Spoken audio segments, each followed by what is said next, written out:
Hello everyone, this is Govind sir. Welcome back to lecture number 15. Continuation of third chapter, motion in a straight line. Today we are going to discuss some numerical related to integration because last class में हमने integration किया था. बहुत सारे numerical हम practice नहीं कर पाए थे, but in today's class we will try to discuss कि हमको पता कैसे चलता है कि given integration is the definite integration. तो कोई की पॉइंट दिया होता है, उस की पॉइंट से हमें फाइंड आउट करना है कि वो डेफिनेट इंटीग्रेशन है और हमें आगे बढ़ना पड़ता है. सो जैसे कि अभी मैं ये स्टार्ट करने से पहले just I take the formula. Integration का जनरल फॉर्मूला क्या है? x रेज टू n है, ठीक है. And then with respect to this x, so उसका इंटीग्रेशन का फॉर्मूला क्या होगा? x raise to n plus 1 upon n plus 1. As I said it's a definite integration, तो स्क्वायर ब्रैकेट में limit आप उसके हिसाब से दे सकते हो. क्वेश्चन बहुत सिंपल है, There's no complication. ये क्वेश्चंस मैंने कॉम्पिटिटिव एग्जाम से उठाए हुए हैं. सो वहां के क्वेश्चन से विल सी कि हमें क्या समझ में आ रहा है. सो ये हमारा फर्स्ट क्वेश्चन होगा. क्वेश्चन में क्या दिया है? The motion of a particle is described by the equation u is equal to at. Find out distance travelled by the particle in first 4 seconds. ठीक है. अच्छा, अब ना यहां पे क्या हो गया कि ये क्या दिया इन्होंने? ये वेलोसिटी दिया है, correct. The motion of a particle is described by the equation u is equal to at. Actual में acceleration is equal to velocity upon time होता है ना, तो यहां पे क्या होगा? उस हिसाब से ये वेलोसिटी हो गया और आपको डिस्टेंस फाइंड आउट करना है. तो अगर आपको याद होगा ना, वेलोसिटी दिया है और डिस्टेंस फाइंड आउट करना है, तो सबसे पहले पॉइंट क्या है कि अगर आपको डेरिवेटिव निकालना है, इंटीग्रेशन निकालना, वो सबसे पहले क्लियर होना चाहिए. ठीक है. तो अगर आपको डिस्प्लेसमेंट दिया है और आपको वेलोसिटी पूछा है, या वेलोसिटी दिया है और एक्सेलरेशन पूछा है, तो आप कौन से पैटर्न को फॉलो करोगे? आप फॉलो करोगे डिफरेंशिएशन. ठीक है. बट अगर मान लो आपको एक्सेलरेशन दिया है and they asking about velocity, और मान लो वेलोसिटी दिया है and then they asking about the displacement, तो आपको क्या करना है? Then you have to find out integration. ये पॉइंट बहुत क्लियर होना चाहिए हमारे माइंड में. ठीक है. सो अब क्या होता है कि अगर हमें कभी फाइंड आउट करने के लिए कोई डिफिकल्टी होता है, how are we going to go ahead? जो इक्वेशन दिया है ना, उसको फोकस करो. उस इक्वेशन को आपने डिफरेंशियल टर्म में लिखो, फिर उससे ट्राई करो इंटीग्रेशन निकालने के लिए. तो यहां पे क्या दिया है? यहां पे इन्होंने वेलोसिटी दिया है, करेक्ट ना? ये वेलोसिटी है, क्लियर. सो और उसके बाद डिस्टेंस इन्होंने पूछा क्वेश्चन में, और bye the particle in first 4 seconds में. इस पॉइंट पे भी आ जाता हो थोड़े टाइम में, बट पहले ना हम इक्वेशन के हिसाब से देख लेते हैं. तो जैसे यहाँ पे वेलोसिटी का फॉर्मूला हम लेते हैं, v लेते हैं. अब यहाँ पे हम u ले लेंगे, कोई इशू नहीं, क्योंकि उन्होंने u दिया हुआ है. ठीक है. तो और ये क्या होगा? ds upon dt. क्लियर. आपको क्या निकालना है? डिस्प्लेसमेंट निकालना है. तो ds इज इक्वल टू क्या हो जाएगा? u into dt. क्लियर. अब ये हो गया आपका इक्वेशन नंबर 1. अच्छा, अब क्या होता है कि since what is given in the question, question में क्या है? u का वैल्यू दिया हुआ है. u का वैल्यू क्या है? a into T given. ठीक है. अभी हो गया आपका इक्वेशन नंबर 2. अब आप क्या करो? इक्वेशन 2 को पुट कर दो 1 में. So put equation number 2 in equation number 1 and what do we get? जो ds का वैल्यू वैसे रहेगा, at प्लेस और u, you are going to put a into T into dt. ये हो गया आपका इक्वेशन नंबर 3. अब आपको इंटीग्रेट करना है इस इक्वेशन को टू गेट द डिस्प्लेसमेंट और डिस्टेंस. सो आप मेंशन करोगे इंटीग्रेट. क्या इंटीग्रेट किया हमने? Integrate equation number 3 from. मैंने जैसा बताया स्टार्टिंग में, बताया कि ये डेफिनेट इंटीग्रेशन होगा. डेफिनेट इंटीग्रेशन कैसे वो देख लेते हैं, है ना. Find out the distance travelled bye the particle in first 4 seconds. First 4 seconds मतलब 0 to 1, then 0 to 2, 0 to 3, 0 to 4. तो 0 to 4 तक मतलब लिमिट हो गया ना. फर्स्ट 4 सेकेंड होता 0 to 4, तो यहां पे लिमिट आ गया हमको. Integrate equation 3 from 0 to 4. Clear. अब आप ले सकते हो, ये क्या होगा? Integration of ds is equal to integration of a into T into dt. यहां पे लिमिट क्या होगा? 0 to 4. Got it. अब इसमें ना क्या कांस्टेंट वैल्यूज है आपका? ना डिफरेंशियल टर्म है dt, उसके रिस्पेक्ट में आप t को डिफरेंशिएट कर इंटीग्रेट कर सकते हो, but you can't integrate a because a is constant. अब इस केस में अगर आप देखोगे deeply, if you observe, a is constant while you take it outside, ds का इंटीग्रेशन विल बी s. ठीक है. और हम इमेजिन करते हैं उसका लिमिट भी उसके अकॉर्डिंगली होगा ना. 0 सेकंड पे 0 होगा, 4 सेकंड पे s डिस्प्लेसमेंट होगा वैसे. तो यहां पे भी लिमिट डिसाइड होगा, वो हिसाब से आप इमेजिन कर लो. ठीक है. तो ये a हो गया, और यहां पे होगा 0 to t. 0 to t ने 0 to 4, और क्या? t into dt. तो ये t का पावर क्या? 1 है. तो therefore s is equal to, अब यहां पे a कांस्टेंट वैल्यू है, t का इंटीग्रेशन क्या हो रहा है? It's t square upon 2. Correct. और ये इसका लिमिट क्या है, लिमिट है 0 to 4।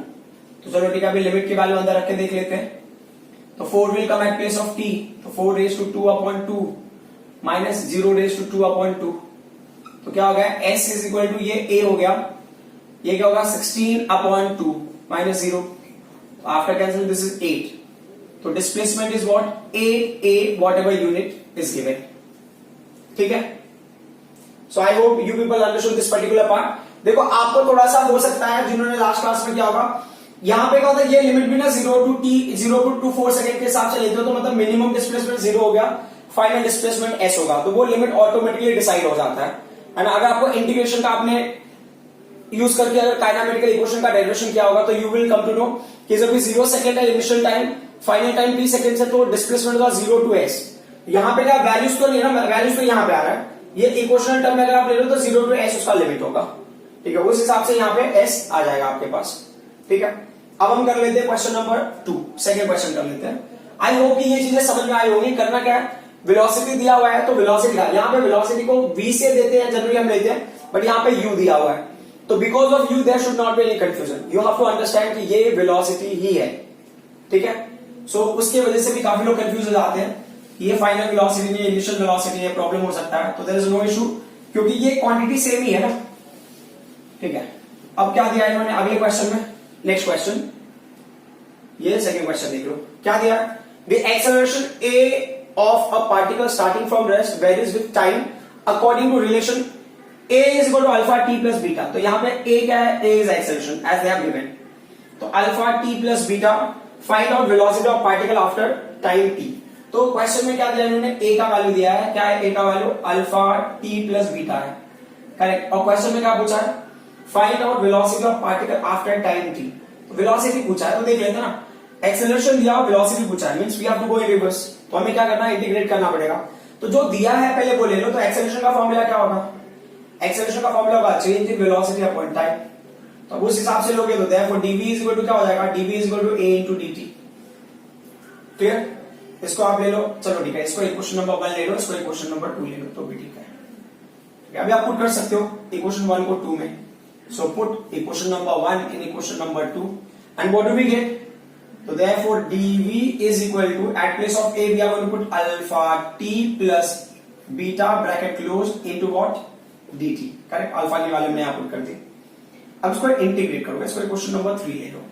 ठीक है, अब आप लिखते हो इंटीग्रेट, इसको इंटीग्रेट करें, इंटीग्रेट इक्वेशन नंबर 3, कहां से कहां इंटीग्रेट कर रहे हो, फ्रॉम। अब लिमिट कैसे निकालोगे, डेफिनेट इंटीग्रेशन करेंगे तो कैसे पता चला, find out velocity of particle after time t। After time t मतलब रेफरेंस पॉइंट क्या होगा, 0 होगा, तो इसका मतलब क्या हो गया, उसको इंटीग्रेट करना है। तो वापस से देखो ना, dv के भी कंडीशन ये होगा, स्टार्टिंग में वेलोसिटी 0 है, फाइनली v हो जाएगा, उस तरीके से आप ले लो। इक्वल टू क्या होगा, यहाँ पे ये टाइम क्या होगा, 0 to t हो गया, and this value is what, alpha t plus beta dt। As I said ना कि कभी dv दिया हुआ है और राइट साइड में लिमिट दिया है, तो लेफ्ट साइड में लिमिट को क्या ले लेना, ये dv है तो 0 to v। वैसे आपको अगर पिछला क्वेश्चन में याद होगा, ds था और यहाँ पे लिमिट दिया था टाइम के टाइम, तो उसको 0 to s भी आप ले सकते थे, है ना, 0 to s dv, अगर dw होता तो 0 to w ले लेते हम, वैसा लिमिट हो जाता है। लेफ्ट हैंड साइड में अगर एक d टर्म में कोई टर्म है तो, ठीक है, वो चीज ध्यान देना। सो dv का वैल्यू क्या हो जाएगा, v हो जाएगा, is equal to what are we getting over here, यहाँ पे क्या होगा, alpha is constant value, it will come outside, है ना, अल्फा t dt, पूरे टर्म का alpha is constant that you take outside, alpha को भी आप टेकन आउटसाइड। इंटीग्रेशन किसका होगा, तो ये 0 to t है, इंटीग्रेशन किसका होगा, इंटीग्रेशन होगा t dt का, करेक्ट, प्लस सेकेंड वाले में बीटा dt होगा, तो बीटा को बाहर ले लो, बीटा को बाहर ले लेते हो, तो इंटीग्रेशन किसका होगा, सिर्फ dt का होगा, लिमिट वही होगा 0 to t। As I said dv का इंटीग्रेशन क्या था, 0 to v, लिमिट के साथ में आप ले सकते हो ना, ठीक है, क्योंकि अगर dv है और कुछ मेंशन नहीं किया, एक साइड में टाइम लिमिट दिया, एक लिमिट दिया है, दूसरे साइड में लिमिट नहीं दिया, तो आप जो क्वांटिटी होगी ना उसको 0 से लेके उस क्वांटिटी तक आप कंसिडर कर सकते हो। तो ये v हो गया, अब क्या होगा, अल्फा होगा, ये t का क्या होगा, यहाँ पे इंटीग्रेशन होगा t स्क्वायर अपन क्या होगा, ये 2 हो गया, ठीक है, लिमिट क्या होगा, 0 to t हो गया, प्लस ये क्या है, बीटा है, dt का इंटीग्रेशन क्या होगा, dt का इंटीग्रेशन इज t, लिमिट क्या होगा, 0 to t। अब देख लेते हैं, v is equal to alpha हो गया, अब t की वैल्यू रखेंगे तो क्या होगा, t square upon 2 minus 0 square upon 2, correct, minus beta वाली वैल्यू भी देख लेते हो, बीटा वहां पे क्या होगा, टी की जगह हमने टी पुट किया माइनस, फिर वहां पे 0 पुट किया, इन बिटवीन माइनस साइन। अब देख लेते हैं v इज इक्वल टू क्या होगा, अल्फा विल रिमेन अल्फा, एक होगा टी स्क्वायर अपॉन 2, करेक्ट, 0 वाली वैल्यू को नहीं लेना है, माइनस, अच्छा ये क्या है, ये प्लस है ना, यहाँ पे प्लस, और ये क्या होगा प्लस, ये क्या होगा बीटा ब्रैकेट में क्या होगा, ये टी हो गया। Finally v is equal to क्या होगा, alpha t square upon 2 plus क्या होगा, ये बीटा टी। सो ये हो गया इंटीग्रेशन का कंडीशन कि आप देखो ये ना कॉम्पिटिटिव एग्जाम के क्वेश्चन है, तो आप समझ सकते हो कि हमको किस तरह से चीजों को सिलेक्ट करना है, इट्स नॉट दैट कॉम्प्लिकेटेड, ठीक है। अब हम आ जाते हैं थर्ड क्वेश्चन पे। थर्ड क्वेश्चन के लिए क्या समझना है, थर्ड क्वेश्चन में ना अब वो इंटीग्रेशन का क्वेश्चन है, वो डिफरेंशियल का क्वेश्चन है, तो देखते हैं कि कैसे पता चला डिफरेंशियल का क्वेश्चन है। ये क्वेश्चन थोड़ा मुझे इंटरेस्टिंग लगा, इसके लिए मैंने सोचा सॉल्व कर लेते हैं, क्योंकि हमने कुछ रूल्स डिस्कस किए थे डिफरेंशियल के, वो रूल इसमें एप्लीकेबल हो रहा है, तो देख लेते हैं। क्वेश्चन में क्या दिया इन्होंने, displacement of particle varies with X is equal to, displacement का formula, find out velocity of the particle, आपको पार्टिकल का वेलोसिटी निकालना है। तो डिस्प्लेसमेंट दिया हुआ है, तो आप ऐसे लिख सकते हो, x का वैल्यू क्या हो गया, x का value is what, a e raise to power minus alpha t plus b है e raise to power beta t हो गया, ये क्या है, इक्वेशन नंबर 1 है। अब क्या करना है, इसका ना डिस्प्लेसमेंट से वेलोसिटी निकालना, तो वेलोसिटी का क्या क्राइटेरिया है, velocity is what, differentiation of displacement with respect to time, correct. अगर लेना है तो आप उसको इक्वेशन नंबर 2 ले लो, फिर आप मेंशन करो पुट इक्वेशन नंबर 1 इन 2, ठीक है, पुट 1 इन 2, कोई इशू नहीं, या आप वहां पे डायरेक्टली भी पुट कर सकते थे, वो ऐसा कोई इशू नहीं है। तो डी बाई डी टी हो गया, अभी क्या होगा, ए हो गया e raise to power minus alpha t हो गया plus b e raise to power beta t हो गया। यहां पे ना दो रूल लगेंगे, एक तो फॉर्मूला है वो हमें देखना, दूसरा ना चेन रूल भी लगेगा, चेन रूल। तो चेन रूल कैसे लगेगा वो देख लेते हैं। सबसे पहले पॉइंट तो क्या है ना कि जो ए है ना, यहाँ पे देखो, अभी पहले तो इस टर्म का मैं डिफरेंशिएशन लूंगा, ये v की वैल्यू को मैं v ले गया, इस टर्म में अगर डिफरेंशिएशन लोगे तो a कांस्टेंट वैल्यू है, तो a को बाहर रखना। अगर आपको याद होगा ना, याद होगा अगर आपको, तो जब हमने ना डेरिवेटिव लिया था किसका, derivative d by d x of what e raise to x, तो वो क्या हो गया था, e रेज टू एक्स था, ठीक है। समझने वाली बात यहाँ पे क्या है, ये e रेज टू एक्स तो है ना, चेन रूल के हिसाब से कर देते, तो ये e रेज टू एक्स है, इंटू क्या है, dx बाई, ठीक है, तो dx x का derivative with respect to x क्या होगा, 1 होगा, तो ये क्या होगा, e raise to x. But अगर जैसा मैंने बताया ना ये x है और ये t होता, तो वो 1 तो नहीं होता, some other quantity we are going to get, तो वैसा ही कुछ कंडीशन यहां पे होगा। तो a तो कांस्टेंट है, इसकी वजह से ये बाहर आ गया। अब ये एक्सपोनेंशियल टर्म उसके साथ में टाइम है, तो उसको आप क्या कर सकते हो, डिफरेंशिएट कर सकते हो। But as far we know differentiation की वैल्यू होगा e raise to power minus alpha t, वैसे का वैसे रहेगा, इनटू आपको चेन रूल के हिसाब से फिर डिफरेंशिएट करना, जो e का पावर होगा, तो e का पावर क्या है, e का पावर है माइनस अल्फा t, ठीक है। ये पूरी एक वैल्यू हो गई, ठीक है, प्लस, बराबर। अब तक हमने सिर्फ ना a e raise to alpha t का ही डिफरेंशिएशन लिया, अब उसका वैल्यू क्या होगा हम आगे देख लेंगे। अब यहां पे देख लो आप, इस पर्टिकुलर पार्ट में b कांस्टेंट है, तो b को हमने ले लिया, ठीक है। अब जो e का पावर होगा वो वैसे ही वैसे रहेगा, e raise to beta t, फिर क्या होगा, जो e का एक्सपोनेंशियल का जो पावर है ना, उसका डिफरेंशिएशन फिर से लेना पड़ेगा, तो d by d t of what, beta t. अब इसके बाद के कॉन्सेप्ट सिंपल है, तो v is equal to a का वैल्यू a होगा, e raise to power minus alpha t हो गया। अच्छा, ये इसमें अगर इंटीग्रेशन, जैसे ना अभी 2x है, 2x का अगर इंटीग्रेशन है डेरिवेटिव, अगर 2x का अगर आप डेरिवेटिव लेते हो, तो 2x के डेरिवेटिव में क्या होगा, x का डेरिवेटिव 1 हो जाएगा, तो 2 बचा वहां पे। वैसे आप t के रिस्पेक्ट में ले रहे हो, तो माइनस अल्फा क्या होगा, बाहर आएगा, बराबर। तो क्या बचेगा, सिर्फ माइनस अल्फा बचेगा, और जो t का डिफरेंशिएशन हो क्या होगा, 1 हो जाएगा, करेक्ट। यहां पे होगा प्लस, इस केस में क्या होगा, b का वैल्यू b होगा, e raise to power beta t होगा, और बीटा t में क्या होगा कि आपने बीटा कांस्टेंट वैल्यू बाहर आएगा, t का डिफरेंशिएशन लोगे वो 1 हो जाएगा, यहाँ ब्रैकेट में निकालेगा, बीटा लिख दिया। तो अब इसको हम फिर से अरेंज करते हैं, इक्वल टू माइनस साइन को पहले लिखो, फिर ये जो वैल्यूज है इसको ना पहले लिखोगे बेटर होगा, जो कांस्टेंट जो मिला है आपको, बाद में चेन रूल से डिफरेंशिएट करके। तो ये अल्फा को पहले ले लिया, फिर a हो गया e raise to power minus alpha t, और यहाँ पे क्या होगा, प्लस बीटा को पहले ले लिया आपने, beta b e raise to beta t। ये हो गया expression for the velocity. So अब ना जैसे मैंने समझने के हिसाब से बता दिया कि डिफरेंशिएशन में क्या होता है कि आप डिस्प्लेसमेंट टू वेलोसिटी जाते हो, वेलोसिटी टू एक्सेलरेशन जाते हो, बट इंटीग्रेशन में क्या होता है, we go in reverse order. Acceleration से हम वेलोसिटी, वेलोसिटी से हम डिस्प्लेसमेंट जाते हैं। तो ऐसे एक मुझे डिफरेंशिएशन का अच्छा क्वेश्चन दिख गया तो आई थॉट कि चलो ठीक है ये क्वेश्चन ले लेते हैं। ये क्वेश्चन तो काफी सारे कॉम्पिटिटिव एग्जाम में कई बार पूछा हुआ है। हाँ, सो ये क्वेश्चन बहुत ही इंपॉर्टेंट है। इंपॉर्टेंट तो वैसे सारे क्वेश्चन है। Those two question I did just to make you understand कि इंटीग्रेशन में हमें डेफिनेट वैल्यू कैसे पता चलती है। बाकी टर्म्स तो आपने लास्ट क्लास में समझा ही होगा। There are many NCERT questions which I have covered during covering this chapter when I was doing derivation and all. That time I did some numerical and all. That time I have covered some NCERT numericals. अभी मैं दो NCERT numerical कराऊंगा जो relative velocity पे based है and very interesting questions. So देखते हैं कि क्या होता है उस केस में। सबसे पहले ना relative velocity मैं एक बार फिर से रिपीट कर देता हूँ। relative velocity वैसे मैंने करा दिया है बट फिर भी मैं रिपीट कर देता हूँ कि इस क्वेश्चन में हमें relative velocity की रिक्वायरमेंट है। तो यहाँ पे ये कार B है और this is the car A and both cars are moving in same direction. दोनों कार सेम डायरेक्शन में मूव कर रहे हैं, दोनों राइट साइड में मूव कर रहे हैं, ठीक है। Car B is going with the speed of 4 metre per second, car A is going with the speed of 10 metre per second. हमको ना समझना है कि रिलेटिव वेलोसिटी एक्चुअली में होता क्या है, बस उतनी ही रिक्वायरमेंट हमारे लिए। तो अब इन्होंने बोला relative velocity of car A with respect to B।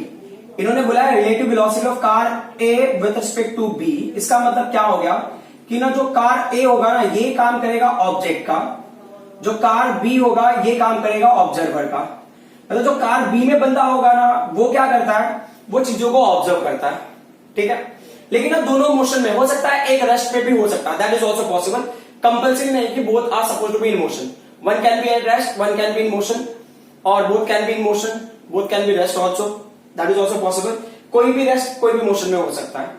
तो अब इस फॉर्मूले का क्या होता है, इसका फॉर्मूला होता है, ये होता है ना कि वेलोसिटी ऑफ A जिसकी रिलेटिव वेलोसिटी आपको निकालनी है, जिसके रिस्पेक्ट में निकालना है माइनस B, ठीक है। तो पहले मैंने वैल्यूज लिख लेता हूं।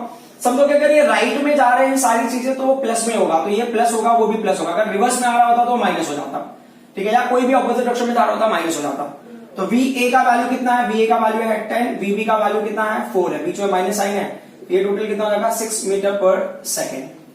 तो अब ना हम ना भावनाओं को समझते हैं कि इनके क्या हो रहा है, कौन क्या एक्सपीरियंस कर रहा है।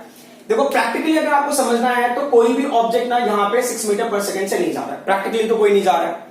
बट क्या होता है, ये क्या कह रहे हैं कि जब ना ऑब्जेक्ट A को ऑब्जर्वर B ऑब्जर्व करता है, मतलब जब ये बंदा ना कार ड्राइव करते हुए कार A को ऑब्जर्व करेगा, when car B is driving car and observing the car A, what will he find, he will find out कि कार जो A है ना वो कौन सी स्पीड जा रहा है, 6 मीटर पर सेकंड की स्पीड से जा रहा है। उसको ऐसा फील होता है car A is going with the speed of 6 metre per second in the same direction. जब वो ऐसा फील करता है कि सामने वाला 6 मीटर पर सेकंड की स्पीड से जा रहा है तो उस टाइम पे वो खुद को स्टेशनरी इमेजिन करता है, मतलब अपने 4 मीटर पर सेकंड को उसने क्या किया, कैंसिल कर दिया इसके स्पीड से, मतलब ये खुद को स्टेशनरी इमेजिन करा, उसके रिस्पेक्ट में ये कौन से स्पीड से आगे जा रहा है वो इंपॉर्टेंट है, ठीक है। अब ना इसी पॉइंट को अपने दूसरे फ्रेम में ले लिया, relative velocity of car B with respect to A, velocity of car B with respect to A हो गया, तो हम B को ऑब्जर्व करेंगे किसके, A के साथ में, A के रिस्पेक्ट में। तो क्या VB का वैल्यू कितना है 4 है, VA का वैल्यू क्या है 10 है, तो बीच में माइनस साइन तो क्या होगा -6 मीटर पर सेकंड। इसका मतलब क्या हो गया कि जब ना कार A का बंदा ना कार B को ऑब्जर्व करेगा, तो जो कार A में बंदा वो ड्राइव कर रहा है और कार B को ना पीछे पलट के देखता है ना वाइल ड्राइविंग, तो उसको ऐसा फील होता है वो ऑलरेडी 6 मीटर पर सेकंड की स्पीड से आगे जा रहा है, तो उसको ऐसा फील होता है कि जो 4 मीटर पर सेकंड की स्पीड से कार जा रहा है वो उसकी तरफ नहीं आ रहा, वो किधर जा रहा है, पीछे जा रहा है। कौन से स्पीड से, -6 मीटर पर सेकंड की स्पीड से। मतलब जब कार A ना B को ऑब्जर्व करेगा तो कार A खुद को स्टेशनरी जैसा फील करता है या इमेजिन करता है, और फिर B के साथ में क्या हो रहा है उसका जो है वेलोसिटी एक्सपीरियंस करता है। तो ये कंडीशन है, बस इतना समझ लेना है कि ऑब्जर्वर की वेलोसिटी को हमको 0 इमेजिन, और पूरे का पूरा वेलोसिटी किसको कन्फाइंड हो गया है, ऑब्जेक्ट को कन्फाइंड हो गया। मतलब अगर ये खुद को स्टेशनरी इमेजिन कर लिया तो इसकी पूरी वेलोसिटी क्या होगी, यहां पे मिल गया। जब ये खुद को स्टेशनरी इमेजिन कर लिया तो उसकी पूरी वेलोसिटी क्या होगी, ये यहां पे, तो इसके हिसाब से ये पीछे की तरफ जाएगा। बट एक्चुअल में क्या होता है, ये आगे जा रहा है ग्रेटेस्ट स्पीड से, that's why it is appearing like it's going behind. जैसे आप ट्रेन में आगे जा रहे हो या व्हीकल में आप फॉरवर्ड डायरेक्शन में जा रहे हो, कोई स्टेशनरी है बंदा तो आपको लगता है बंदा पीछे जा रहा है, but practically that person is not going behind, आपको लगता है वो पीछे जा रहा है। Is that clear? अब हम आ जाते हैं क्वेश्चन पे।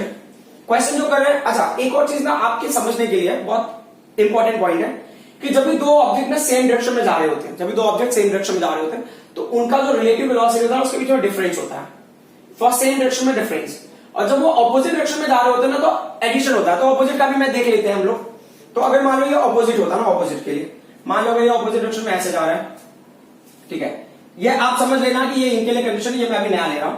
मान लो ये कार इस डायरेक्शन में जा रहा होता और मेरे पास ना क्वेश्चन यही है, तो ये एक्स्ट्रा पार्ट है, दिस इज द एक्स्ट्रा, है ना, समझने के लिए। देखो सेम डायरेक्शन में जा रहे तो आपको समझ में आ गया, देखो ऑपोजिट डायरेक्शन में, तो ये relative velocity of car B, चलो बी का देख लेते हैं क्योंकि ए का, तो relative velocity of car B with respect to A, ये वाला फॉर्मूला। तो क्या है, V B minus B A है, वीबी की वैल्यू कितनी है, वीबी की वैल्यू 4 है, देन माइनस बी ए का वैल्यू कितना होगा, -10 होगा क्योंकि ऑपोजिट डायरेक्शन में जा रहा है। तो टोटल ऐड करके कितना हो गया, 4 + 10, ये हो गया 40, है ना, मीटर पर सेकंड। तो आपको ये चीज याद रखनी है कि जब दो ऑब्जेक्ट सेम डायरेक्शन में जाएंगे तो उनकी वेलोसिटी का डिफरेंस होगा, जब ऑपोजिट डायरेक्शन में जाएंगे तो क्या होगा, ऐड होगा, है ना, भले ही पॉजिटिव या नेगेटिव। अगर मैंने इसको ना वेलोसिटी ऑफ, तो इसका मतलब होगा जब ए बी को ऑब्जर्व करेगा तो उसको लगेगा ना बी 40 मीटर पर सेकंड से उसकी तरफ आ रहा है, मतलब वो खुद ऑपोजिट डायरेक्शन में जा रहा है। बट अगर मान लो ऑपोजिट लिया होता मैंने, वी ए बी लिया होता तो क्या होता मुझे -14 मिलता। तो वी ए बी मतलब जब ना बी ऑब्जर्व करेगा, बी को क्या लगेगा कि ये जो है ना 40 मीटर पर सेकंड से उसकी तरफ आ रहा है, तो वो खुद को क्या इमेजिन करेगा, स्टेशनरी इमेजिन करेगा। Is that clear? सो अब हम ना इस चीज को थोड़ा आगे देख लेते हैं। सो नाउ क्वेश्चन इज, एक क्वेश्चन है, बहुत अच्छा क्वेश्चन है, क्वेश्चन के साथ देख लेते हैं। ऑन अ 2 लेन रोड, मतलब 2 लेन रोड मतलब 1 लेन पे vehicle can come and second lane पे व्हीकल कैन गो, वैसा ऑफिशियली ऐसा होना चाहिए।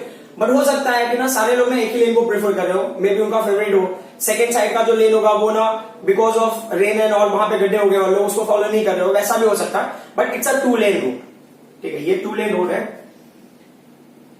On a 2 lane road car A is travelling with the speed of 36 kilometre per our, ठीक है। तो हमने क्या किया, 2 लेन रोड ले लिया है, ये है हमारे लिए, ये है 2 लेन रोड।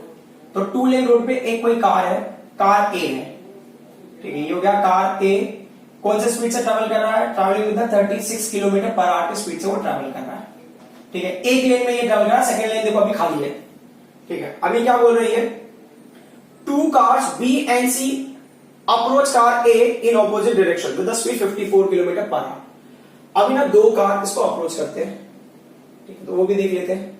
यहां पे एक कार बी है, ठीक है, कार बी इस लाइन पे जा रहा है, और जो दूसरा है कार सी, है ना, यहां पे ये कार सी है, बराबर, ये कार सी है, ठीक है। Car C is going in this direction, ठीक है। थोड़ा सा कंजेस्टेड टाइप में हो रहा होगा लेकिन कोई इशू नहीं, क्योंकि मैं यहां लेने का कुछ स्पेसिफिक रीजन है। What's the velocity of this one, ये कार जो बी है उसका velocity 54 kilometre per our, clear. और जो कार सी है उसका वेलोसिटी भी क्या है, 54 किलोमीटर पर आवर, ठीक है। अब क्वेश्चन में क्या बोल रहे हैं उस चीज को देख लेते हैं। They are saying at certain instant when distance AB is equal to AC, at certain instant एक ऐसा टाइम आता है जब ना ये जो डिस्टेंस है और ये जो डिस्टेंस है ये दोनों इक्वल हो जाते हैं, मतलब जो AB का वैल्यू है ना वो हो जाता है AC के इक्वल हो जाता है, ठीक है। उस टाइम पे क्या होता है, बोथ बीइंग 1 किलोमीटर, मतलब दोनों ना 1 किलोमीटर डिस्टेंस पे, तो ये क्या होगा, बी ए से कितना डिस्टेंस पे, 1 किलोमीटर पे। सिमिलरली ए सी से कितना डिस्टेंस पे होगा, 1 kilometre. That's why I was taking at this place, समझने के लिए थोड़ा आसानी हो।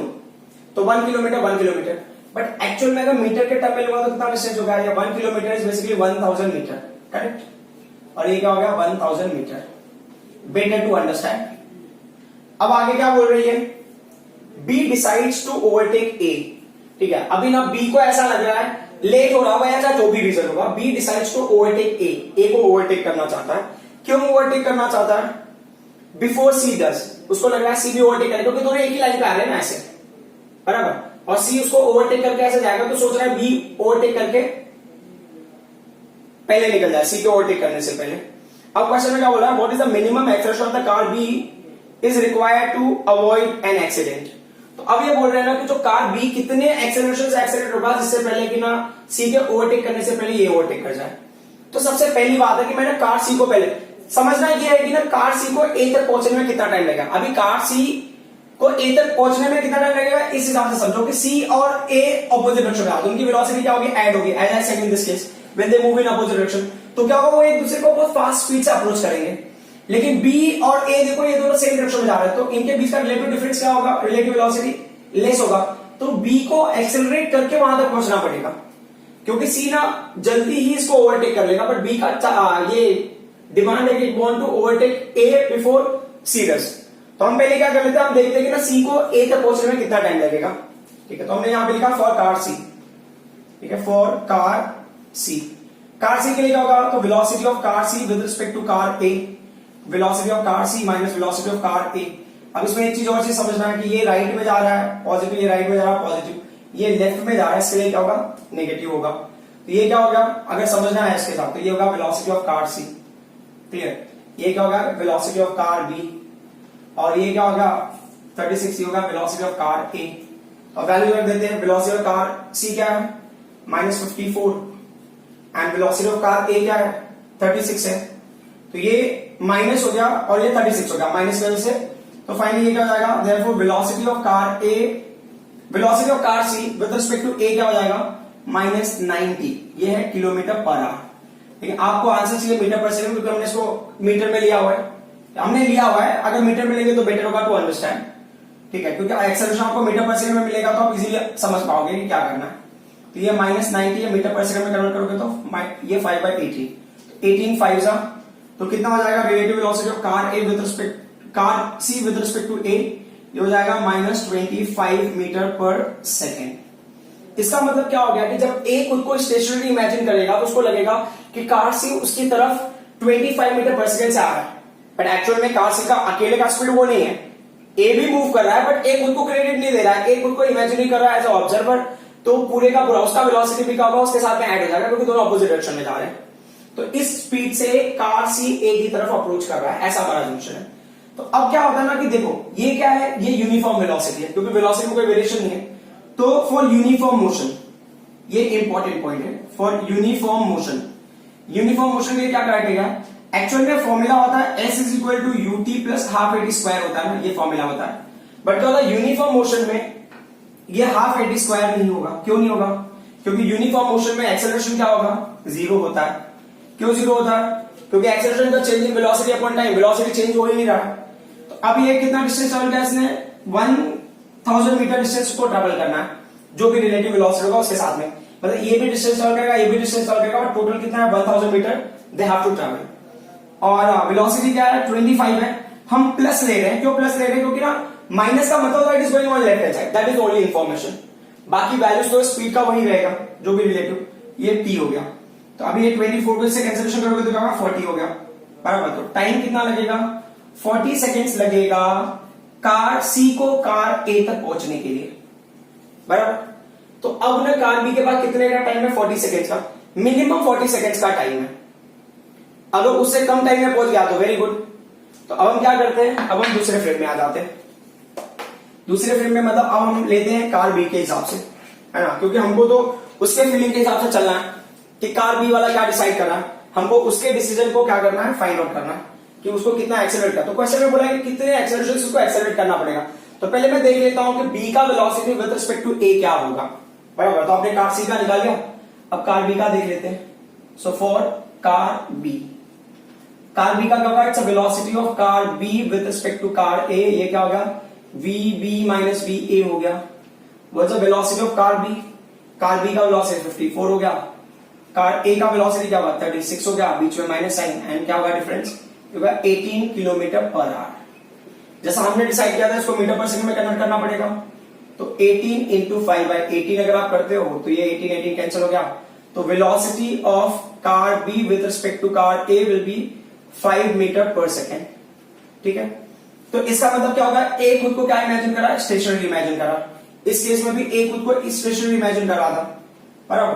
तो ए को अगर आप स्टेशनरी इमेजिन करोगे तो बी उसकी तरफ इससे अप्रोच करा 5 मीटर पर सेकेंड से। कितने का सेपरेशन उनके बीच में, 1 किलोमीटर का। तो फॉर्मूला क्या होगा, अब यहां पे क्या एक्सेलरेशन लेना आपको ना, क्योंकि एक्सेलरेशन तो फाइंड होगा ना, s is equal to ut plus half at square.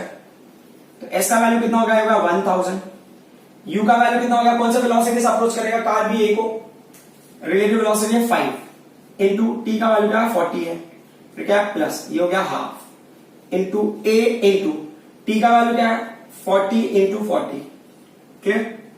अब ये थोड़ा समझने के लिए डिफिकल्टी नहीं होनी चाहिए, क्योंकि ये थोड़ा नीचे लिख दिया मैंने तो प्रॉब्लम हो सकता है। और ये कितना हो गया? ये हो गया 1000।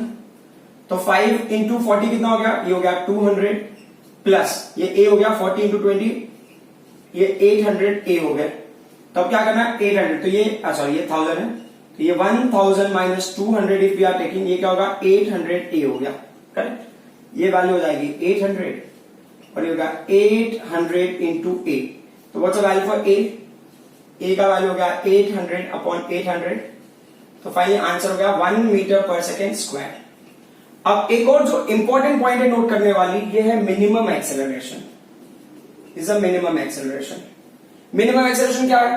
क्योंकि 40 सेकेंड में जब ये सी ए यहां पे पहुंचेगा तो बी भी तो वही पहुंचेगा 40 सेकेंड्स में, वही तो बता रहा है ना कैलकुलेशन।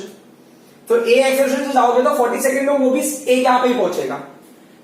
तो क्या करना है? जो कार बी है उसका acceleration slightly greater than 1 metre per second square होना चाहिए। बट आप आंसर में लिखते हो तो minimum acceleration required to overtake car A for car B, acceleration should be 1 meter per second square. Minimum value should be this much.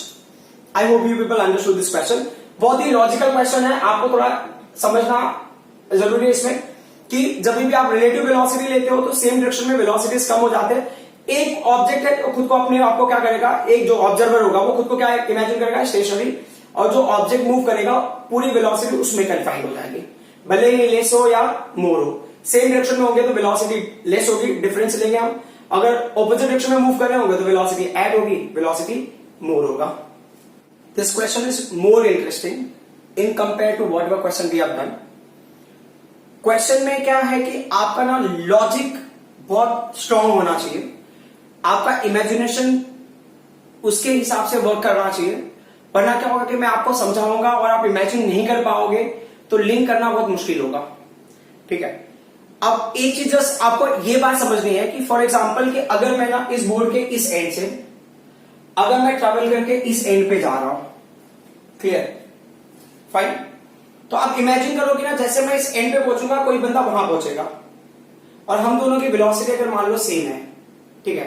अब मैं वापस से रिपीट करता हूं कि अगर मैं यहां से ट्रैवल करके जब मैं यहां पहुंचता हूं तो कोई बंदा वहां पहुंचता है, वो हमारे बीच का क्या होगा? सेपरेशन होगा। अब क्या होगा? जब मैं इतना ही डिस्टेंस आगे ट्रेवल करूंगा तो वो बंदा यहां पहुंचेगा। Is that clear?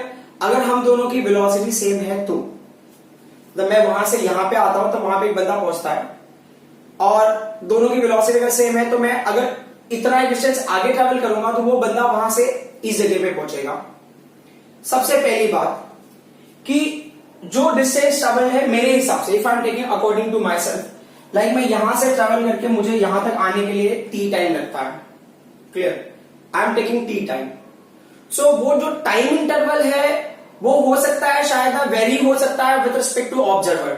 मतलब ऑब्जर्वर कौन है, क्या ऑब्जर्व कर रहा है, उसके हिसाब से ऐसा लग सकता है कि ना ये चीजें ना कम टाइम में हो रही है, या उसको ऐसा लग सकता है कि ये जो पर्टिकुलर डिस्टेंस ट्रैवल है ना ये सेम है, उसको ऐसा लग सकता है।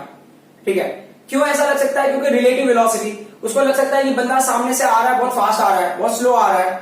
बट मैं प्रैक्टिकली जो डिस्टेंस ट्रैवल करूंगा एक पर्टिकुलर टाइम में, मतलब जब भी मैं यहां पहुंचूंगा, ठीक है, जब भी मैं यहां पहुंचूंगा वो बंदा वहां पहुंचेगा। कभी भी आप कंसिडर करो मेरे बीच का और उस बंदे के बीच का सेपरेशन हमेशा क्या रहेगा? फिक्स रहेगा। कभी भी कोई जल्दी मिल रहा है लेट मिल रहा है उससे फर्क नहीं पड़ता। फॉर एग्जाम्पल कि अगर आप समझ लो कि वहां से मैं चल के आ रहा हूं, अब मुझे कोई बंदा मिलता है, हाय हेलो किया मैंने, हाय हेलो मतलब चलते चलते हाय हेलो कर लिया, अब मैं चल के आगे बढ़ गया। अब उसके बाद ना वो बंदा मिलता है, जिस बंदे ने मुझे हाय हेलो किया था वो सेकंड बंदे से मिलता है। तो अब क्वेश्चन ये है कि मैं कितना डिस्टेंस ट्रैवल कर चुका होऊंगा उस टाइम पे जब वो सेकंड बंदे से मिलता है। तो एक चीज आपको समझना है कि जो सेपरेशन होगा ना between me and the second person will be always what? Fix. अब ये जो बंदा ट्रैवल कर रहा था ऑपोजिट डायरेक्शन में, उसको ऐसा लग सकता है कि ना जितना टाइम मुझे लग रहा है इतना डिस्टेंस कवर करेगा, शायद उससे कम टाइम में वो उससे जाके मिल पा रहा है। वो रिलेटिव वेलोसिटी के हिसाब से जा रहा है, क्योंकि वो ऑपोजिट डायरेक्शन में जा रहा है, तो उसके लिए वो जो बंदा है वो थोड़ा जल्दी मिलेगा। बट हमारे और उस बंदे के बीच का सेपरेशन ऑलवेज क्या होगा? फिक्स होगा। ठीक है? अभी मुझे पता नहीं कि कितने हद तक आपको ये बात समझ में आई है। अब थोड़ा सा हमने इस क्वेश्चन के हिसाब से देख लेते हैं कि क्वेश्चन के हिसाब से क्या है, and we will try to relate with that one. we will do this question. As I said, it's very interesting question. Two towns A and B are connected by a regular bus services. दो town है, A and B है, regular bus services से connected है. Living in either direction every t minute. Bus services with the bus living in either direction every t minutes. So आप imagine करो कि यहां से कोई बस निकली, ठीक है, यहां से कोई बस निकली. जब वो बस यहां पे पहुंचता है ना, यहां पे पहुंचता है, तो ये यहां से यहां तक पहुंचने के लिए कितना टाइम लग रहा है वो इंपॉर्टेंट है. तो यहां से यहां तक पहुंचने के लिए ना बस को लगेगी टी मिनट, ठीक है. जैसे टी मिनट में बस यहां पहुंचेगा, वैसे ही क्या होगा, यहां से एक बस क्या होगी, रिलीज होगी. अंडरस्टूड? ऐसे इमेजिन कर लो. फिर क्या होता है कि जब ये बस यहां पहुंचेगा तो ये बस कहां पहुंचेगा, यहां पहुंचेगा, ठीक है. मान लो जब ये बस यहां पहुंचेगा तो ये बस कहां पहुंचेगा, यहां पहुंचेगा. वो हिसाब से देख लो आप, है ना, जो टाउन ए से सप्लाई हो रहा है. फाइनली क्या होगा, जब ये बस यहां पहुंचेगा तो ये बस क्या होगा कि जो टाउन है वहां पे पहुंचाएगा. क्लियर? वैसा ही कुछ सप्लाई अपोजिट डायरेक्शन में होगा, टाउन बी से भी एक बस निकलेगी और वैसा ही सेपरेशन होगा, है ना. ऐसा हो नहीं सकता, मतलब कंपल्सरी नहीं कि एग्जैक्टली पैरेलल में ही हो. ये तो मैं समझने के हिसाब से पैरेलल में ले लिया मैंने, ठीक है. तो अब ये क्या कहते हैं कि जब ये बस ना यहां से, तो हमें क्या लेना है, पहले हम इमेजिन कर लेते हैं कि दोनों बस की स्पीड क्या है. First will imagine that one. Let v be the speed of both the buses, क्योंकि दोनों ना सेम इंटरवल पे क्या हो रहा है, सप्लाई हो रहा है, बराबर. सो ये क्या होगा, let v be the speed of bus, be the speed of bus, ठीक है. दोनों बसेस का ना स्पीड सेम होगा, बराबर. अच्छा, यहां पे एक और चीज दे लो आप. डिस्टेंस का फॉर्मूला क्या होता है, डिस्टेंस होता है स्पीड इनटू टाइम. क्लियर? तो हमको इस हिसाब से चलना है. क्लियर? तो अब एक चीज समझ लो कि ना टी टाइम में बस कौन सी स्पीड से जा रहा है, वी स्पीड से जा रहा है. टी टाइम में बस कितना डिस्टेंस ट्रेवल करेगा, तो उस पॉइंट को मैं यहां लिख रहा हूं. मैं क्या लिख रहा हूं, distance travel by bus, distance travel by bus, travel by bus, both buses you can consider, with speed, कौन से स्पीड से ट्रेवल कर रहा है, with speed b, with speed b in t minute, है ना. टाइम दिया है, टी मिनट दिया हुआ है, इन टी मिनट. क्या होगा उसकी वैल्यू, उसकी वैल्यू होगी, तो डिस्टेंस का फॉर्मूला क्या, स्पीड इनटू टाइम. कौन से स्पीड से ट्रेवल करा, वी स्पीड से ट्रेवल करा, कितने टाइम के लिए, टी. तो यहां पे ना एक चीज मैं थोड़ा यूनिट पे फोकस करता हूं. यूनिट में क्या होगा, वेलोसिटी का यूनिट होगा किलोमीटर पर आवर, ठीक है. और जो टाइम का यूनिट है वो मिनट में है. It will not work. आपको क्या करना है, इस मिनट को भी आवर में कन्वर्ट करना है. तो क्या किया आपने, यहां पे ये v हो गया, मिनट को आवर में कन्वर्ट करना है, तो you have to divide value with 60 by 60, ठीक है. ये होगा किलोमीटर पर आवर, और ये मिनट किस में कन्वर्ट होगा, आवर में कन्वर्ट होगा. तो ये कैंसिलेशन हो जाएगा. तो फाइनली ये किस में आ गया, ये आ गया किलोमीटर में. तो अगर लेना है तो इसको ले लो आप, question number 1. Is that clear? ये अब तक के क्वेश्चन. तो मतलब ना टी टाइम में जो ये बस ट्रैवल करेगा, मतलब टी टाइम में ये यहां से यहां पहुंचेगा, वैसे ये बस यहां से यहां पहुंचेगी टी टाइम में, ठीक है. अब अगला पॉइंट है वो देख लेते हैं. नेक्स्ट पॉइंट में क्या दिया इन्होंने, दे दिया से a man cycling with the speed of 20 kilometre per hour in the direction A to B. एक बंदा है जो ना साइकिलिंग कर रहा है, कहां से, कौन से डायरेक्शन में, ए से बी की तरफ. तो टाउन ए यहां पे है और बी वहां पे है, तो टाउन ए से बी की तरफ क्या होगा, साइकिलिंग करके जा रहा है वो. तो हम पहले साइकिलिस्ट को बना लेते हैं यहां पे. तो चलो ठीक है, ये हमने ले लिया साइकिलिस्ट. ये हम अपने समझने के हिसाब से बना लेते हैं, ठीक है. ये हो गया आपका साइकिलिस्ट, बराबर. सो यहां पे पीछे ये थोड़ा सा यहां बैठने के लिए जगह है, बंदा यहां बैठा हुआ है. ये आपका जो भी हैंडल वगैरह होगा, करेक्ट, यहां पे वो है ना, जो भी रहेगा आप जिस पैटर्न में बनाना है उस पैटर्न में बना लो. बंदा यहाँ पे ये ऐसे सीट से यहाँ पे बैठ के वो ड्राइव कर रहा है, ठीक है. यहाँ पे होल्ड किया इसने और ये ऐसे कनेक्टेड है, ठीक है. ये है आपका साइकिलिस्ट. तो साइकिलिस्ट कौन से डायरेक्शन में जा रहा है, cyclist is going in this direction. कौन से स्पीड से जा रहा है, 20 किलोमीटर पर आवर की स्पीड से जा रहा है इन दिस डायरेक्शन में, ठीक है. Cyclist is going in that direction. अब हमें क्या करना है क्वेश्चन में, so they are saying in the direction A to B, notices that bus goes past him every 18 minutes in the direction of his motion. तो जो ना इस डायरेक्शन में बस जा रही है ना, जो इस डायरेक्शन में बस जा रही है वो उसको हमेशा 18 मिनट्स के बाद क्रॉस कर रही है। जो इक्वल इंटरवल पे यहां पे बसें छूट रही हैं, एवरी 18 मिनट्स के बाद वो उस बंदे को क्रॉस कर रही हैं। और दूसरा क्या दिया है, and in the direction of his motion and every 6 minutes in the opposite direction. और जो ऑपोजिट डायरेक्शन में जो बसें जा रही है उसको एवरी 6 मिनट के बाद क्या कर रही है, उसको ओवरटेक कर रही है या उसको क्रॉस करके जा रही है। फिर क्या दिया क्वेश्चन में, what is the period T of bus service and with what speed assume to be constant do the buses fly on the road. मतलब कौन से स्पीड से ये बसेस मूव कर रही हैं और कितने टाइम इंटरवल के बीच में ये मूव कर रही है। तो अब ना इन चीजों पे थोड़ा फोकस करना बहुत जरूरी हो गया हमारे लिए। तो अब क्या होता है, यहां पे ना आपके पास एक ऑब्जर्वर है। ऑब्जर्वर क्या है, हमने इस बंदे को ऑब्जर्वर ले लिया है ना, जो साइकिलिंग कर रहा है वो ऑब्जर्वर है। देखो यहां पे नोटिस करने वाली बात क्या है, आप एक चीज देखो, जरा ध्यान देना कि अगर बस यहां से यहां पे आ रही है, बराबर है, यहां से यहां पे आ रही है, तो कितना डिस्टेंस ट्रेवल कर रही है, v into T upon 60 distance travel करेगी। क्लियर। तो अब ना ये जो डिस्टेंस है, अब अगर ये बस कभी भी देखो ना, आप कहीं पे भी होगा तो इन बस के बीच का इंटरवल हमेशा फिक्स होगा, इररिस्पेक्टिव ऑफ कोई उसको कितने टाइम में विजिट कर रहा है। सपोज करो कि ये बस ना अभी नॉर्मल, सपोज करो कि ये एक्स वेलोसिटी से जा रहा है, उस वेलोसिटी से यहां पे गया, फिर यहां गया, यहां गया। अब समझो कोई उसके ना सेम डायरेक्शन में, तो अभी इस बंदे के पास वो बस को पहुंचने में टाइम लगेगा, है ना। अभी ये बंदा उसी डायरेक्शन में जा रहा है तो इस बस को पहुंचने में टाइम लगेगा। मान लो पहली बस पहुंचेगी, पहली बस पहुंच के कहीं पे निकली, बराबर, कहीं तो पहुंचेगा, तब इसको दूसरी बस मिलेगी। अब ना आपको तुरंत एक क्वेश्चन पूछना है कि how much distance the bus 1 has travelled when the bus 2 will reach to cycle. यही पॉइंट सबसे इंपॉर्टेंट है। आप इस पॉइंट को कैच कर लोगे तो आपको पूरा न्यूमेरिकल समझ में आ जाएगा। क्या होता है कि जो साइकिलिस्ट ऑलरेडी इस डायरेक्शन में जा रहा है, बस उसके पीछे से आ रही है, मान लो कि पहली बस ना उसको क्रॉस करके जा रही है, पहली बस क्रॉस करके गई, वो बॉदर नहीं है, पहली बस क्रॉस करके गई, कोई इशू नहीं है।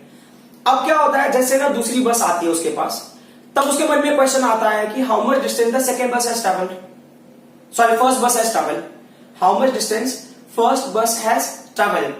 मतलब अभी दूसरी बस उसके यहां पहुंची है, तो उसके मन में क्वेश्चन आता है कि जो पहली वाली बस थी वो कितने डिस्टेंस पे पहुंची होगी। तो हमको ये समझना है कि ये जो इंटरवल है ये तो फिक्स रहेगा ना, ये तो ऑब्जर्वर है वो फास्ट या स्लो जा रहा है, उसके जाने से बस के आपस के बीच का डिस्टेंस तो चेंज नहीं होगा। I am making my point. ये पॉइंट सबसे इंपॉर्टेंट है कि ऑब्जर्वर कितना भी फास्ट या स्लो जा रहा है और सेम डायरेक्शन में जा रहा है, ऑपोजिट डायरेक्शन में जा रहा है, उससे कोई फर्क नहीं पड़ता, बट बसेस के बीच का सेपरेशन क्या होगा, सेम होगा। तो जब ऑब्जर्वर ने उसको यहां पे ऑब्जर्व किया बस को, जब वो आगे बढ़ा तो दूसरी बस मिली, तो उसके मन में क्वेश्चन आया कि जो पहला बस था उसने कितना डिस्टेंस ट्रेवल किया है। इसी क्वेश्चन के बेसिस पे हमें क्या करना है, आगे बढ़ना है। तो अब हम आ जाते हैं पहले के लिए, from town A. So from town A के हिसाब से ले लिया हमने, फ्रॉम टाउन ए। तो टाउन ए के हिसाब से क्या हो गया, ये हो गया relative velocity of cyclist, relative velocity of, या साइकिलिस्ट नहीं, हम बस को ऑब्जर्व करें बेटर होगा, रिलेटिव वेलोसिटी ऑफ बस विद रिस्पेक्ट टू साइकिलिस्ट। तो क्या होगा, ये होगा वेलोसिटी ऑफ बस माइनस वेलोसिटी ऑफ साइकिलिस्ट। तो बस की वेलोसिटी हमने क्या इमेजिन किया है, v इमेजिन किया है, और साइकिलिस्ट की वेलोसिटी क्या है, 20 किलोमीटर पर आवर है। ये बस इस स्पीड से साइकिलिस्ट के हिसाब से आगे जा रही है, मतलब साइकिलिस्ट उसको क्या करेगा, अभी इमेजिन करेगा स्टेशनरी, वो खुद को स्टेशनरी इमेजिन करेगा, तो उसके हिसाब से बस उसकी तरफ कौन सा स्पीड जा रहा है, v माइनस 20, मतलब उसका खुद का स्पीड 20 है, बस की जो स्पीड होगी उससे स्पीड कम हो जाएगी, तो बस को पहुंचने में टाइम लगता है। ठीक है, तो इसने क्या है, जब पहली बस को देखा है ना, 18 मिनट्स के बाद दूसरी बस उसको अप्रोच करती है, तो उसके मन में क्वेश्चन आता है कि पहली बस ने कितना डिस्टेंस ट्रेवल किया होगा। तो अब ये ना स्टेटमेंट को मैं थोड़ा ना मैथमेटिकली लिख रहा हूं यहां पे, ये ना साइकिलिस्ट के हिसाब से हम देख रहे हैं, साइकिलिस्ट के हिसाब से क्या होगा, डिस्टेंस ट्रेवल, ये क्या है, distance travel by bus, travel by बस किससे, with speed v minus 20, with speed v minus 20। ठीक है, कहां पे होगा, इन कितने टाइम में, इन 18 मिनट्स, इन 18 मिनट्स। तो फॉर्मूला क्या होगा, जो हमने नॉर्मली लिया था, स्पीड इंटू टाइम, कौन से स्पीड से ट्रेवल कर रहा है, v माइनस 20 की स्पीड से ट्रेवल कर रहा है, कितने टाइम के लिए, 18 मिनट्स के लिए। तो देखो मिनट्स को आर में कन्वर्ट करने के लिए क्या करना, 60 से डिवाइड करना, तो ये क्या होगा आपका क्वेश्चन नंबर 2 हो गया, बराबर। अब जो बात हमने अब तक समझा उसमें क्या समझ में आई हमको बात, कि जो डिस्टेंस नॉर्मली टी टाइम में ट्रेवल हो रहा है, वही डिस्टेंस ये रिलेटिव वेलोसिटी के साथ में भी होगा। क्यों, क्योंकि वो क्या ऑब्जर्व कर रहा है कि बस 1 कितना डिस्टेंस ट्रेवल करेगा जो उसको बस 2 मिल रहा है, तो एक्चुअल में डिस्टेंस तो बदलेगा नहीं ना, क्योंकि इनका आपस का जो है ये यूनिफॉर्म स्पीड से जा रहा है, इक्वल इंटरवल ऑफ टाइम पे रिलीज हो रहे हैं, तो उनके बीच का सेपरेशन कभी चेंज नहीं हो रहा है, सिर्फ ऑब्जर्वर उसको देख के ना चेंज कर रहा है। लाइक ना सामने से कोई बस आ रही है, अब मैं अगर रुका हूं तो वो बस कितना भी डिस्टेंस ट्रेवल करेगी 1 सेकेंड में, अब मेरे मूव करने की वजह से वो बस का डिस्टेंस जो ट्रेवल होगा वो चेंज तो नहीं होगा ना, तो ये दो बस के बीच का separation will never change with respect to observer, वो चीज को याद रखना है। तो हम यहां पे क्या लिखेंगे, तो therefore we will write therefore distance travelled by bus with speed v in capital T minute, ये वैल्यू किसके इक्वल होगा, that will be equal to distance traveled by bus with speed, कौन सा स्पीड से, v minus 20, ठीक है, in 18 मिनट, ठीक है। तो क्या है वैल्यूज, ये इसकी वैल्यू आपने यहां रख दिया, ये क्या होगा v into capital T upon क्या होगा ये 60 हो गया, इज इक्वल टू दूसरा क्या value v minus 20 into 18 upon क्या होगा ये 60 हो गया। तो इसको अगर आपको लेना है, इसको ले लो इक्वेशन नंबर 3, ठीक है। अब मैं इसी चीज को दूसरे रेस्पेक्ट में ले रहा हूं, सो स्पेस नहीं है, मैंने बहुत ज्यादा स्पेस कवर कर लिया है, तो इसके लिए मैं यहीं पे सिंप्लीफाई करने की कोशिश करूंगा। तो अब आप इमेजिन करोगे ना, अगर इस कंडीशन में भी ऐसा ही होगा, अगर इस साइड में भी आएगा तो ये वाला इक्वेशन वैसे का वैसे रहेगा, आपको लिखने की जरूरत नहीं है। अब हम ले रहे हैं फ्रॉम टाउन बी, अब हम टाउन बी के हिसाब से ले रहे हैं, टाउन बी के हिसाब से लोगे तो वेलोसिटी ऑफ बस विद रिस्पेक्ट टू साइक्लिस्ट, तो वेलोसिटी ऑफ बस क्या होगा, अभी बस ना इस डायरेक्शन में आ रही है तो क्या होगा माइनस होगा, बराबर माइनस बी, क्योंकि बस इस डायरेक्शन में आएगा ना, बी टाउन से जब आएगा, और वेलोसिटी की वैल्यू क्या है -20 है, तो एक हिसाब से अगर देखा जाए तो ये क्या है -v + 20 kilometre per our, got it. तो ये माइनस का यहाँ पे कोई स्पेसिफिक मीनिंग नहीं है, माइनस का मतलब है ऑपोजिट डायरेक्शन में आ रहा है, बस इतना ही मतलब है। अब क्वेश्चन क्या है, distance travelled by bus with speed v + 20, v + 20 से वो कितना डिस्टेंस ट्रेवल करेगा इन 6 मिनट, 6 मिनट में कितना डिस्टेंस ट्रेवल करेगा, तो ये होगा v + 20, 6 मिनट में ये 6/60 सेकेंड्स का डिस्टेंस ट्रेवल करेगा, तो ये उसको 1 रहने दिया, ये पहले जो 2 था, अब ये क्या होगा, ये क्वेश्चन नंबर 4 हो जाएगा।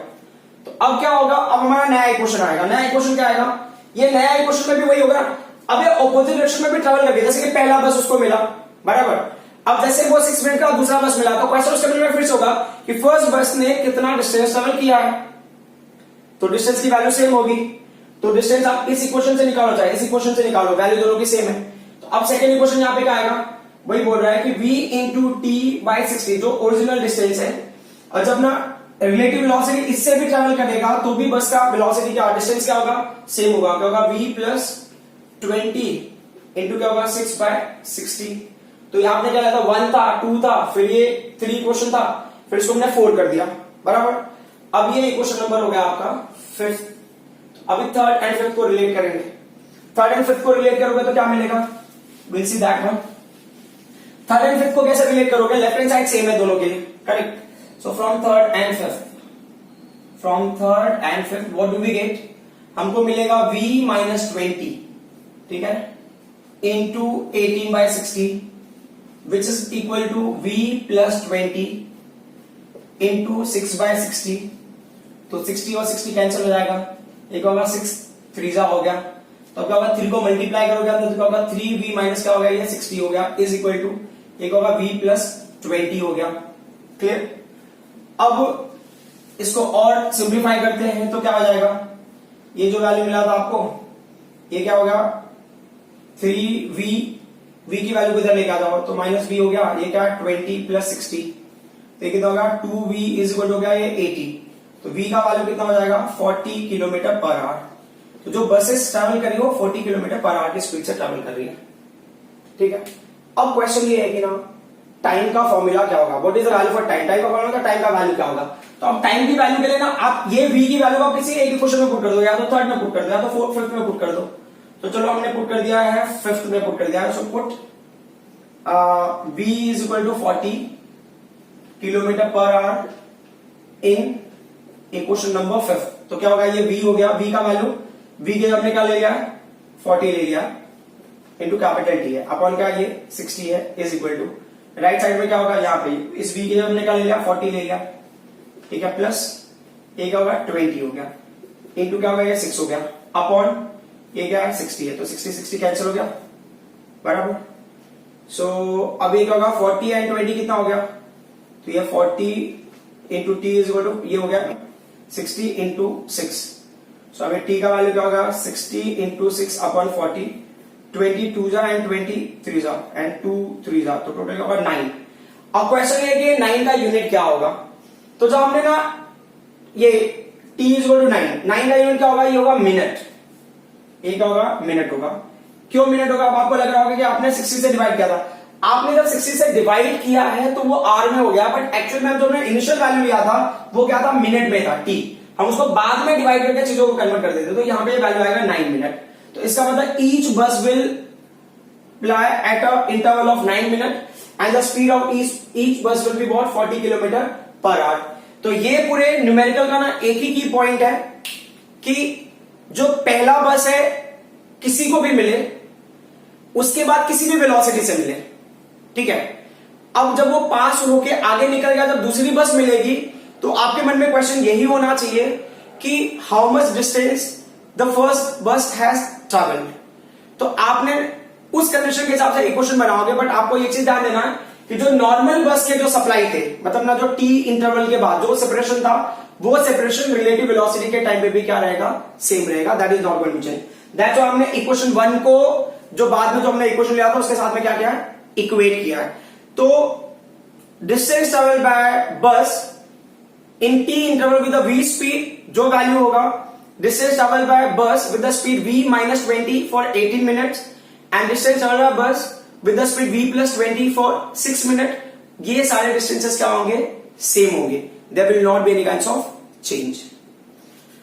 आई hope whatever I explain you people understood. These questions were very important, बहुत लॉजिकल थे। हो सकता है शायद आपको नहीं समझ में आया होगा, तो कोई इशू नहीं है। आप अगर रिलेटिव वेलोसिटी को थोड़ा और डीप में स्टडी करने की रिक्वायरमेंट है, एक बार आप रिलेटिव वेलोसिटी को बहुत अच्छे से समझ जाओगे, तब ये क्वेश्चन आपको बहुत क्लियरली आ जाएगा। Thank you very much.